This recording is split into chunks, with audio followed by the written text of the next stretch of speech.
Pemirsa P3 menugaskan Sandiaga Uno sebagai kader baru menjadi Ketua Badan Pemenangan Pemilu atau Bapilu. P3 pun usulkan Sandi dampingi Ganjar. Sebelumnya Sandi mengaku sudah mengkonsultasikan posisinya sebagai kader baru P3 kepada Presiden Joko Widodo. Lalu seberapa ampuh pengaruh Joko Widodo mematenkan posisi Sandi sebagai cawapres Ganjar? Kita akan bahas lebih lanjut bersama dengan Ketua Majelis Pertimbangan P3 Muhammad Romahur Muzi dan juga Direktur Eksekutif Indikator Politik Indonesia Burhanuddin Muhtadi. Selamat malam Mas Romi, Mas Burhan, salam sehat. Selamat malam, Assalamualaikum Mbak Vera, Mas Burhan, dan pemirsa Metro TV dimanapun berada. Waalaikumsalam warahmatullahi wabarakatuh. Oke, saya ke Mas Romi dulu. Mas Romi, sebelum kita masuk bagaimana memperjuangkan Sandi ke PDIP ya, sebelumnya kita dengar begitu bahwa Arwani Tomafi menyatakan bahwa ada perwakilan DPW memberi usulan agar Mardiono juga menjadi bacawa pres, dan Mas Romi juga pada Jumat malam menyebut bakal ada 2 nama yang diusulkan. Pertanyaan saya kemudian, apakah saat ini dalam tubuh P3 sudah satu suara dan total untuk memperjuangkan Sandi? Rapimnas adalah forum tertinggi ketiga setelah Muktamar dan Musyawarah Kerja Nasional. Artinya ketika Rapimnas ini sudah memutuskan nama Pak Sandiaga Uno, bahkan setelah sepersetujuan Pak Mardiono untuk ditanggalkan namanya sebagai usulan yang lain, yaitu yang kedua, maka sesungguhnya hari ini Partai Persatuan Pembangunan sudah 100% solid untuk mengusulkan Pak Sandiaga Uno sebagai calon wakil presiden Pak Ganjar Pranowo. Yang kedua, bahwa proses ini kan bukan tiba-tiba. Nama Pak Sandi itu sudah muncul sejak bulan Oktober dalam musyawarah kerja wilayah, dan itu berlangsung di 18 provinsi yang waktu itu kemudian terhenti karena puasa. Dan nama-nama yang muncul di arena Mukerwil itu, nama Pak Sandi hampir selalu muncul namanya sebagai calon wakil presiden. Bahkan di Rapimnas terakhir sebelum puasa dari Gorontalo mengusulkan Pak Sandi sebagai calon presiden. Kenapa? Karena ini juga merupakan satu hal yang saya sebut sebagai kelebihan Pak Sandi dari 3 nama bakal calon wapres yang beredar selama beberapa bulan terakhir.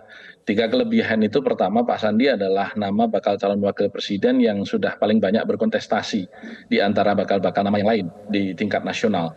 Beliau pernah menjadi calon gubernur dan kemudian turun menjadi wakil gubernur DKI. Dan itu liputannya, exposure-nya sudah hampir sama dengan nasional. Beliau sudah menjadi calon wakil presiden, dan itu belum pernah dilakukan oleh kontestan yang lain yang namanya muncul belakangan ini. Kemudian yang kedua, kelebihan Pak Sandi adalah tentu tingkat elektabilitasnya yang tinggi. Kita tahu persis bahwa pilihan langsung mensyaratkan dukungan elektoral yang cukup untuk membuat dia bisa dipilih oleh rakyat kita. Kemudian yang ketiga, kelebihan Pak Sandi adalah brand atau novelty yang dimilikinya, di mana Pak Sandi tentu lekat dengan fans emak-emak dan juga milenial. Nah, 3 hal inilah yang kemudian membuat bahkan ketika kita menggelar peringatan Harlah Partai 15 Februari di ASBSD pada waktu itu, dari sekian banyak tokoh nasional, beberapa menteri datang waktu itu. Ketika diperkenalkan nama Pak Sandi oleh Ketua Umum, tepuk tangan dari seluruh ketua cabang dan anggota DPRD kita dari seluruh Indonesia yang 1.000 lebih orang itu. Paling menggema itu adalah ketika disebut nama Pak Sandi. Artinya ini bukan sebuah proses yang dadaan atau tiba-tiba.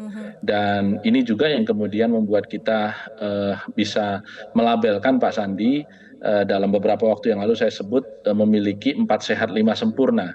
Modal yang dimilikinya itu, pertama, memiliki wajah Islam moderat yang memang sangat cocok untuk mendampingi Mas Romi, wajah 4 sehat 5 sempurna, termasuk juga variabel yang tadi disampaikan, kurang lebih ada 3 lah ya kelebihan yang disampaikan oleh Mas Romi tadi. Tapi satu variabel bisakah juga dikatakan sebagai penentu pertimbangan gitu karena kekuatan logistik dari seorang Sandi?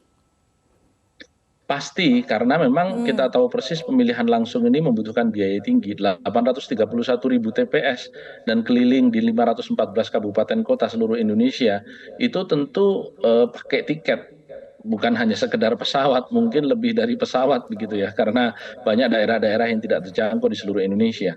Dan yang kedua, tentu jam terbang Pak Sandi yang memang sudah terbiasa keliling. Kita tahu persis bahwa politisi-politisi hebat dimanapun di dunia ini itu memiliki stamina yang juga hebat.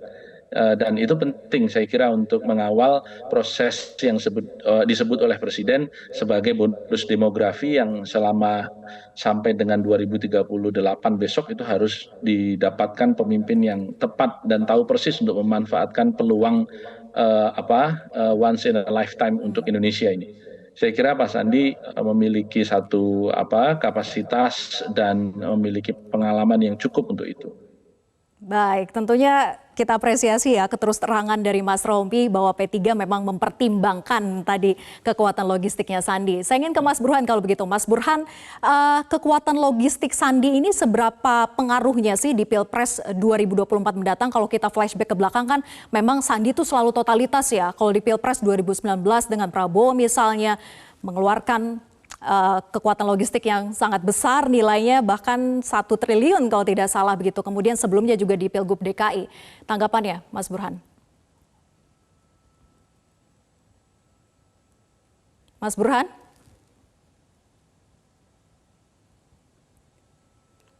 Baik, sinyalnya sepertinya terjadi gangguan ya.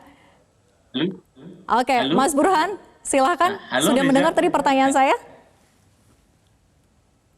Maaf tadi terputus. Oke, Pertanyaannya terkait gimana, dengan Vera? ya kekuatan logistik Sandi kan sudah teruji dari beberapa kali pelaksanaan Pilpres 2019 kemudian juga Pilgub DKI begitu ya. Sandi begitu total menyangkut dengan kekuatan logistik ini bahkan sempat mengeluarkan 1 triliun lah begitu. Nah, tadi juga diakui oleh Mas Romi bahwa faktor kekuatan logistik juga menjadi salah satu pertimbangan P3. Nah, kalau menurut Anda seberapa kuat pengaruhnya kekuatan logistik Sandi ini dalam Pilpres 2024 mendatang? Begini, Pilpres ini kan hajatan besar. Konstituennya terakhir 206 juta menurut data KPU. Menyebar dari Aceh sampai Papua. Jadi jelas membutuhkan logistik yang super besar, apalagi kompetisi sangat sengit. Minimal kita punya 3 nama teratas. Dan logikanya ketika kompetisi elektoral sangat sengit, 1 suara menjadi menentukan. Setiap rupiah menjadi sangat menentukan hasil akhir Pilpres 2024 mendatang. Jadi pada titik ini memang tidak bisa dipungkiri bahwa logistik menjadi turut menentukan karena tidak mungkin pemilih 206 juta itu didatangi satu persatu. Jadi sehebat apapun capres-cawapres itu membutuhkan instrumen, entah itu media mainstream atau media sosial untuk menyapa pemilih sebanyak itu dalam jangka waktu yang relatif pendek kalau kita mengacu pada jadwal kampanye formal 75 hari. Jadi memang tidak bisa dipungkiri faktor logistik. Meskipun lagi-lagi yang punya kekuatan logistik kan bukan hanya Sandi. Dan jangan lupa PDI Perjuangan ini partai pemenang 2 pemilu terakhir, the ruling party, yang akses bisnisnya kuat. Jadi menurut saya kalau hanya faktor logistik saja yang dicoba untuk diyakinkan ke Ibu Mega, saya kira Ibu Mega kurang bergeming. Harus ada nilai tambah yang lain supaya Sandi dilirik sebagai cawapres Mas Ganjar. Karena di antara partai yang punya akses logistik kuat, karena jejaring bisnis yang kuat juga, itu PDI Perjuangan. Dan PDI Perjuangan juga bisa mencalonkan capres-cawapres tanpa harus berkoalisi dengan partai lain. Jadi memang PDI Perjuangan punya banyak keleluasaan dan karenanya P3 dan Mas Sandi harus pintar-pintar menjadi marketing ya supaya Mas Sandi bisa dipinang sebagai cawapres Mas Ganjar di luar dari urusan logistik dan ini partai. Ya, bukan hanya faktor kekuatan logistik, tapi juga bagaimana dengan posisi Presiden Jokowi. Apakah memang benar di balik langkah politik Sandi dan bisa juga untuk mempengaruhi sampai ke tangan Ibu Mega? Karena biar bagaimanapun Bu Mega adalah penentunya begitu kan, Mas Burhan? Ya, memang Pak Jokowi tidak bisa dipungkiri lagi ya sebagai the real kingmaker. Popularitas tinggi pada saat yang sama memiliki kuasa atau kendali atas partai-partai yang mendukung pemerintah di parlemen. Tetapi saat yang sama pula ketika selisih antara Mas Ganjar dan Pak Prabowo statistically tight, ya, neck to neck, maka peran Pak Jokowi menjadi penting juga. Meskipun kunci formalnya ada di tangan Ibu Mega, tetapi kalau kita melihat gesture Ibu Mega dan Pak Jokowi di Rakernas PDI Perjuangan kemarin, sepertinya ada kesan ya Ibu Mega akan berkonsultasi berkaitan dengan cawapres siapa yang akan dipilih untuk mendampingi Mas Ganjar. Nah, pada titik itu peran Pak Jokowi menjadi menentukan untuk memastikan bukan hanya capres all president man, tapi cawapresnya pun all president man. Cawapresnya pun Jokowismen, begitu ya. Oke, saya ingin ke Mas Romi. Mas Romi, bagaimana Anda memaknai pernyataan Sandi bahwa dirinya sudah lapor ke Presiden, dan kedua Sandi mengatakan siap meneruskan program Joko Widodo, artinya tiket Sandi ini apakah karena restu dari Presiden Joko Widodo? Iya, kalau kita melihat proses perjalanan Pak Sandi di P3 yang tadi sudah disebutkan sudah berjalan selama 7 bulan. Ketika pertama kali Pak Sandi kula nuwun kepada Ketua Umum kami Pak Mardiono, saat itu pun beliau sudah mengatakan bahwa kami ini sudah pamit dengan Bapak Presiden untuk kula nuwun kepada P3, untuk permisi kepada P3. Dan amanat beliau sebenarnya bukan hanya P3 tetapi partai-partai berbasis Islam. Nah, artinya yang disampaikan Pak Sandi hari ini itu lebih merupakan konfirmasi saja dari apa yang sejak 7 bulan silam itu memang sudah disampaikan kepada kami. Artinya yang dilakukan ini sudah sejalan.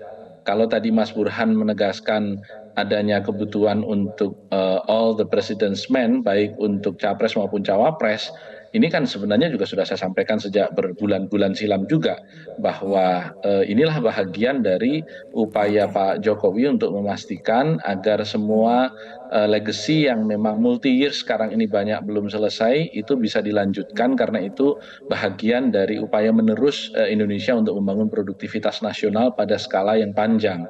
Dan tentu kita tahu persis bahwa setiap presiden hari ini di Indonesia dibatasi hanya 2 periode. Sementara untuk membangun produktivitas tidak cukup 10 tahun. Itulah kenapa beliau mengatakan berkali-kali kebutuhannya untuk memastikan agar proses pembangunan nasional yang waktunya secara demografik bonus itu hanya dibatasi sampai 2038, itu betul-betul bisa dipahami oleh calon presiden yang sekarang ini ada dan diteruskan pada saatnya di tahun 2024 yang akan datang. Oke, Mas Romi, jadi pertanyaan kemudian adalah seberapa besar sampai dengan sejauh ini upaya dari P3 untuk mengkomunikasikan dan memperjuangkan Sandi dipilih oleh Ibu Mega menjadi cawapres Ganjar. Tapi dijawab nanti usai jeda, tetap bersama kami di Prime Time News.